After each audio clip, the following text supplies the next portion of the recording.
আমাদের সমাজে প্রচলিত আছে সন্তান নিজের পায়ে দাঁড়ানোর আগে বিবাহ দেয় না বাবা মা, কিন্তু এই বিবাহ না দেওয়ার কারণে নানান অন্যায় কাজে লিপ্ত হয়ে যায় ছেলে মেয়েরা।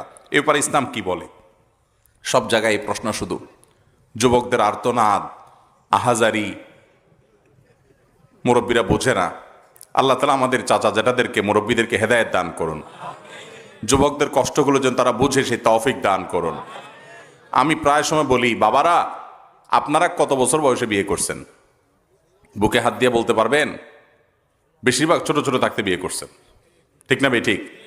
চাচিরা আপনাদের বিয়ে হয়েছে কত? যায় দেখেন বেশিরভাগ চাচি জেঠিদের বিয়ে হয়েছে 12, 13, 14 বছর বয়সে, ঠিক না ভাই? ঠিক। আপনারা সবাই অল্প বয়সে বিয়ে করছেন। আপনাদের এত অল্প বয়সে বিয়ে না করলেও চলতো, আপনাদের এই বয়সে বিয়ে না করলেও, কারণ আপনাদের আমলে এত ফিতনা চতুর্দিকে ছিল। আরে এখন যত ফিতনা, যুবকরা নিজেদের চরিত্র বাঁচাতে পারে না, চতুর্দিকে তাদের উপরে ফিতনা মাথার উপরে এসে পড়ে। এখন আপনার চাইতে আরো আর্লি তার বিয়ে দেওয়া উচিত, যদি তার চরিত্র হেফাজত করতে হয়। এজন্য মুরব্বীরা পায়ে দাঁড়ানো বলতে কি বুঝান বলেন? পায়ে দাঁড়ানো মানে কি? বলে যে আগে নিজের পায়ে দাঁড়াও তারপর বিয়ে দিব। আরে বাবা, সে কি আরেকজনের পায়ে দাঁড়াইছে? সে নিজের পায়ে দাঁড়াইছে না।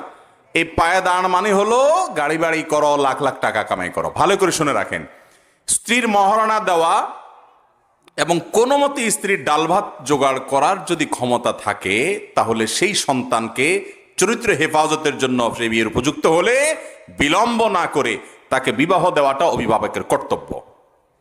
আল্লাহ কোরআনে কারিমে ওয়াদা করেছেন। কি ওয়াদা দেখেন? ওয়ানকিহুল আয়ামা মিনকুম ওয়াস-সালিহিনা মিন ইবাদিকুম ওয়া ইমাইকুম ইন ইয়াকুনু ফুকারা ইউগনিহিমুল্লাহু মিন ফাদলি।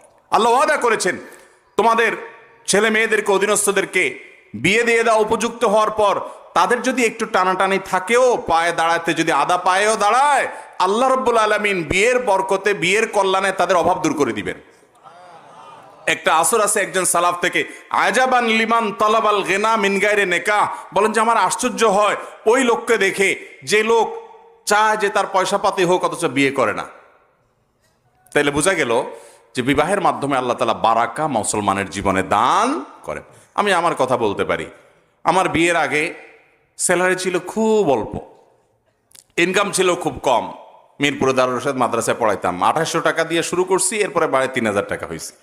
এক মসজিদে জুমা পড়াইতাম মিরপুর 10 নম্বরে, সেখানে পার জুমা 500 টাকা দিত, 4 জুমায় 2000 টাকা। এই হলো বেতন, 5000 টাকা। কিন্তু বিয়ে করার পর আলহামদুলিল্লাহ সেটা প্রায় 4 গুণ বেড়ে গেছে। আল্লাহ তাআলা বারাকা দিয়েছেন। ইমানদার সে বিশ্বাস থাকতে হবে। আল্লাহ ওয়াদা করেছেন ইয়াকুনু ফুকারা ইউগনিহিমুল্লাহু মিন ফাদলি, তোমাদের সন্তান সন্ততিদের একটু টাকা পয়সার টানাটানি আছে, মোটামুটি ডালবারটা সে জোগাড় করতে পারে, সে একেবারে অলস না, চেষ্টা করে, পরিশ্রম করে, তো তার চরিত্র হেফাজতের জন্য বিয়ে দাও। যদি তাদের একটু অভাব থাকেও, টানাটানি থাকেও, আল্লাহ রাব্বুল আলামিন সেটা দূর করে দিবেন, আল্লাহর ওয়াদা আছে। অতএব অভিভাবকরা, বাবারা, আপনারা জানেন না আপনাদের অজান্তে ছেলে মেয়েরা কত গুনাহে লিপ্ত হয়ে যায়। মেয়েদের সাথে ফেসবুকে, অনলাইনে, অফলাইনে চ্যাটিং এর জেনা, চোখের জেনা, মনের জেনা, কথার জেনা, সরাসরি জেনা কতভাবে লিপ্ত হয়ে যায়। মনে রাখবেন, সে তো পাপিষ্ট হবেই তার পাপের কারণে। আপনি অভিভাবক, তাকে বিয়ে দিতে বিলম্ব করেছেন, আল্লাহর কাঠগড়ায় আপনি তার প্রত্যেকটা পাপের জন্য দায়ী হবেন, আসামি হবে। আল্লাহ আমাদের মুরব্বীদেরকে হেদায়েত দান করুন, চাচাদেরকে আল্লাহ তাআলা হেদায়েত দান করুন, চাচিদেরকে আল্লাহ তাআলা হেদায়েত দান করুন। ছেলে মেয়েদেরকে তাড়াতাড়ি বিয়ে দিবেন তো ইনশাআল্লাহ। অনেক যুবকরা বলে যে হুজুর বাবা মাকে বুঝাইতে পারি না। আমি বলি আমার কাছে ফুসলা ফাসলা নিয়ে আসতে পারলে আমি বুঝাই দেবো ইনশাআল্লাহ, আমি বুঝাই দেব। এলাকার আলেম ওলামাদেরকে একটু চা পানি খাওয়াবেন, আমাকে তো আর সবাই পাবেন না। এলাকার আলেম ওলামাদেরকে, ইমাম সাহেব, খতিব সাহেবদের একটু চা পানি খাওয়াবেন, চাইনিজ টাইনিজ খাওয়াবেন, খাওয়াই বলবেন হুজুর আপনার কাজ হলো আমার বাপকে পটানো, যেভাবেই হোক সুন্দর করে হাদিয়া তোফা দিয়া হুজুরকে বুঝাই দিবেন। এবার হুজুর আপনার বাবারে সুন্দর করে আল্লাহর ভয় দিয়ে সতর্ক করবেন। আমার কথা না ভাই, হাসির কথা না। নবী করিম সাল্লাল্লাহু আলাইহি ওয়াসাল্লাম বলেছেন, তোমাদের সন্তানরা যখন বিয়ের উপযুক্ত হয় দ্রুততার সাথে তাদেরকে বিয়ে দাও। যদি না দাও, উপযুক্ত হওয়ার পর যদি বিয়ে দিতে বিলম্ব করো, গড়িমসি করো, 25, 30, 35 পর্যন্ত পার করে দেয় অনেকে, এরকম যদি গড়িমসি করো, তাহলে যে ফিতনা ফাসাদ গোটা পৃথিবীর সমাজে চতুর্পাশে ছড়িয়ে পড়বে। আজকে বিয়েকে আপনারা আটকে রেখেছেন, কঠিন করেছেন, বিলম্ব করছেন, এই জন্য সমাজে জেনার পরিমাণ বাড়ছে। আর্লি ম্যারেজ সময় হওয়ার পর, একেবারে সময় হয় নাই বাচ্চা মানুষ বিয়ে দিতে আমি বলি না, সময় হওয়ার পর, উপযুক্ত হওয়ার পর দ্রুততার সাথে বিয়ে করার যে ফজিলত আছে, এই ফজিলতটা একটু শুনেন। ফজিলত বলতে আমি কোরআন হাদিসের ফজিলতের কথা বলছি না, নর্মাল উপকারিতার কথা বলছি। উপকারিতা হলো, আপনি যদি ধরেন কথার কথা 20, 22, 23 বছর বয়সে বিয়ে করেন, আবার যুবকরা এর মানে এই না যে আমি মুরব্বীদেরকে পটাই দিছি আপনারা শুধুমাত্র মুছে তেল দিবেন বিয়ে করার জন্য। কাজ শুরু করবেন, সবাই উপার্জন করবেন তো ইনশাআল্লাহ। বেশিরভাগ যুবক পোলাপান আজকে টোটো কোম্পানি ম্যানেজারই করে, অযথা বেহুদা আড্ডা ফাড্ডা ফালতু কাজে সময় নষ্ট করে, আর আইসা প্রশ্ন ধরা দেয়, হুজুর বাপে বিয়ে দেয় না, কিছু বলেন। আরে ভাই, আপনি কাজ শুরু করছেন বাপে বিয়ে দিতে? আপনি টাকা পয়সা কামাই করা শুরু করে দেন, মেয়ের বাপরা আপনাকে সোলা বলে নিয়ে যাবে। ঠিক না ঠিক? অতএব উপার্জন করবেন তো যুবকরা ইনশাআল্লাহ। আমি ছাত্র জীবন থেকে উপার্জন করি আলহামদুলিল্লাহ, 600 টাকা বেতনে চাকরি করি ছাত্র জীবন থেকে। যশোরে যখন আমি পড়ি জামিয়া ইসলামিয়াতে, তখন আমার বয়স কত হবে? অনেক কম, হয়তো 16, 17 হবে, 18 হবে। এখন 18 বয়সের পোলাপাইন তো মনে করে বাবু বাবু খেলে এখনো বাপ মার সাথে। ঠিক না ঠিক? বেশিরভাগ অলস এবং কুড়া যুবকরা কাজ করবেন তো ইনশাআল্লাহ। বাপের লাখ টাকা কোটি টাকা থাকুক, আপনি পরিশ্রম করবেন, একটা টিউশনি শুরু করবেন, একটা হালাল উপার্জন শুরু করবেন। হালাল উপার্জন করতে কখনো কুণ্ঠা বোধ করবেন, লজ্জা বোধ করবেন, চেষ্টা করবেন তো ইনশাআল্লাহ। তো যেটা বলছিলাম, আর্লি বিয়ে হলে কি লাভ হয়? ধরুন আপনার 22 বছর বয়সে আপনি উপার্জন শুরু করছেন, ডাল ভাতের ব্যবস্থা করতে পেরেছেন, বাবা মাকে বোঝা বিয়ে শাদী করতে পেরেছেন। আল্লাহ তাআলা আপনাকে একটা যদি সন্তান দেয়, 25 বছর বয়সে আপনি বাপ হয়ে গেলেন। এই ছেলের পড়ালেখা শেষ করতে করতে সে নিজের পায়ে নিজে দাঁড়ায়, উপযুক্ত হয়ে কর্মক্ষম হয়ে কর্মজীবনে ঢুকতে ঢুকতে ধরেন 20-22 বছর মিনিমাম লাগবে, আরো বেশি লাগে। তাহলে আপনার বয়স 25, ছেলের বয়স 20-22, এভারেজে কত দাঁড়াইলো? প্রায় 45-এর কাছাকাছি। 45 মানে আপনি তখনও শক্ত, মাশাআল্লাহ, ছেলে বড় হয়ে গেছে, ছেলে আল্লাহ 2-4টা দিছেন। কোনোটা যদি অমানুষ হয়, আপনার বয়স তখনও 45, আপনি টনটনা এখনো, বুড়ো হয়ে যান না এখনো, শেষ হয়ে যান না এখনো, কর্মক্ষম আছেন। বেশি উল্টাপাল্টা করলে কানটা মোলে রাস্তা ধরা দিতে পারবেন। ঠিক না ঠিক? ছেলেও সোজা থাকবে। আর যদি আপনার বয়স 30-এর পরে বিয়ে করেন, এরপরে বলেন না এত সকাল বাচ্চা নিতে হয় না, 2-4-5 বছর যাক, 35 পার হওয়ার পরে বাচ্চা নেওয়ার চিন্তা করলেন, বাচ্চা হইতে হইতে 38 হলো, 38-এর পরে আপনার বাচ্চা হলো, বাচ্চা হওয়ার পরে এই বাচ্চা পড়ালেখা করে কর্মক্ষম হয়ে কাজ টাজ করা শুরু করবে, উপার্জন করা শুরু করবো, সেই জন্য 25 বছর দরকার। আর 30 + 25 কত হলো?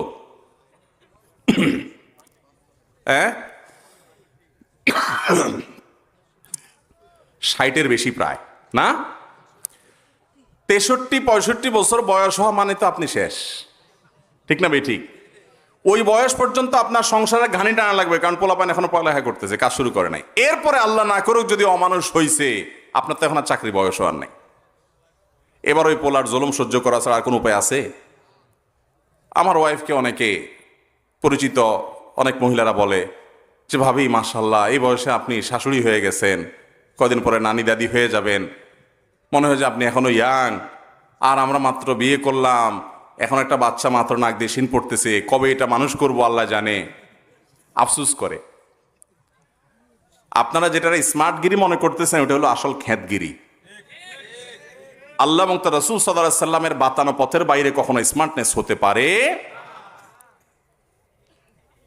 আমাদের সমাজের সবচেয়ে বড় মিথ্যাগুলোর একটা হলো ছোট পরিবার সুখী পরিবার।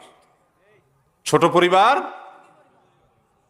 সন্তান একটার বেশি, 2টা নয়, এরকম কথা আছে না ভাইরা আমার? আমাদের মুরব্বীদের যাদের 5টা 7টা করে সন্তান, খবর নিয়ে দেখেন যে তাদের ওই 5-7টা সন্তানের মধ্যে এমনি হুদা ছেড়ে দিলেও 2-1টা মানুষ হয়ে গেছে। ঠিক না ঠিক? আর আপনার আছেই একটা, ওইটা যদি অমানুষ হয় তো শেষ আপনার অলে মলে। ঠিক না ঠিক? ভাইরা আমার, মানুষের জন্ম এটা যে কোনো সমাজের জন্য ভালো, খারাপ কিছু না। মানুষ সম্পদ, মানুষ বোঝা না। চায়নার মতো দেশ, কোটি কোটি, চায়না জনসংখ্যা কত? 100 কোটি না আরো বেশি? 100 কোটির উপরে। আচ্ছা 120 হোক, 150 কোটি হোক, যাই হোক, আমাদের চাইতে কত বেশি। সেই চায়নায় জন্ম নিয়ন্ত্রণ করতে করতে করতে এখন এমন একটা পর্যায়ে আসছে, সরকার পাম্পট্টি দিয়ে টাকা পয়সা দিয়ে পাবলিকরে আর মানুষের জন্মের হার বাড়াতে পারছে না। ক্রাইসিস শুরু হয়ে গেছে। বোধহয় মাসখানেক আগে সময়টি